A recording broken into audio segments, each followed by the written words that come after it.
لیکن اس نے بالکل سرنڈر نہیں کیا. تو اس لیے کبھی بھی آپ جب بلی کے سامنے سرنڈر کرتے ہیں نا تو بڑا مسئلہ بن جاتا ہے اور آپ اس کو انکریج کر دیتے ہیں. وہ کہتے ہیں ونس ڈگنیٹی میں be assaulted, vandalized and cruelly mocked, but it can never be taken away unless it is surrendered. جب آپ سرنڈر کرتے ہیں نا تو پھر آپ سب کچھ سرنڈر کر دیتے ہیں کیونکہ life is a fight. Fight آپ کو ہر حال میں کرنی چاہیے. لائف کو اگر آپ نے صحیح طرح جینا ہے تو you have to fight, but not every ones is a fighter.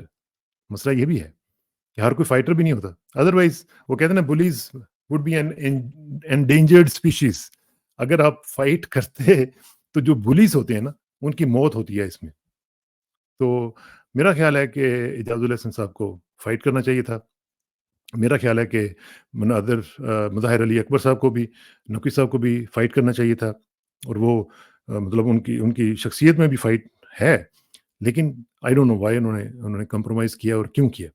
تو مجھے پرسنلی بڑا دکھ ہوا ہے, اور اگر مزید ریزگنیشنز آتے ہیں تو مزید مجھے اس کے اوپر دکھ ہوگا, کیونکہ یہ ہوگا کہ اب جب آپ چلے جائیں گے تو باقی پھر جو کوئی رزسٹ کرنے والا بھی ہوگا تو وہ بھی ڈر جائے گا کہ یار یہ لوگ چلے گئے تو میرے ساتھ کیا ہوگا. تو آپ سمجھ لیں کہ جو کچھ چند آوازیں رہ گئی تھیں ان کو بھی آپ نے مزید کمزور کر دیا. تو اللہ تعالیٰ ایسا نہ کرے. اللہ کرے کہ آپ جیسے لوگ جو ہیں وہ مزید تقویت کا باعث بنے, نہ کہ کمزوری کا باعث بنے. پاکستان کے عوام کا جو امیدیں ہیں وہ اب آج آپ کے ان ایکشنز کی وجہ سے ان کو دھچکا لگا. اللہ خیر کرے. میری دعا ہے کہ آپ کو بھی اللہ تعالیٰ بچا کے رکھے اور پاکستان کو بھی بچا کے رکھے. اور آخر میں دعا کہ میری عزت کے لیے کافی ہے کہ میں تیرا ہی بندہ ہوں, میرے فخر کے لیے کافی ہے کہ تو ہی میرا پروردگار ہے. تو بالکل اسی طرح جس طرح میں چاہتا ہوں مجھے بھی اسی طرح بنا دے جس طرح تو چاہتا ہے. سپردم بتومائے خیش را تو دانی حساب کم و بیش را. مجھے اسراق ثنا کو کل تک کے لیے اجازت دیجیے. کل ملاقات ہوگی انشاءاللہ. اللہ حافظ.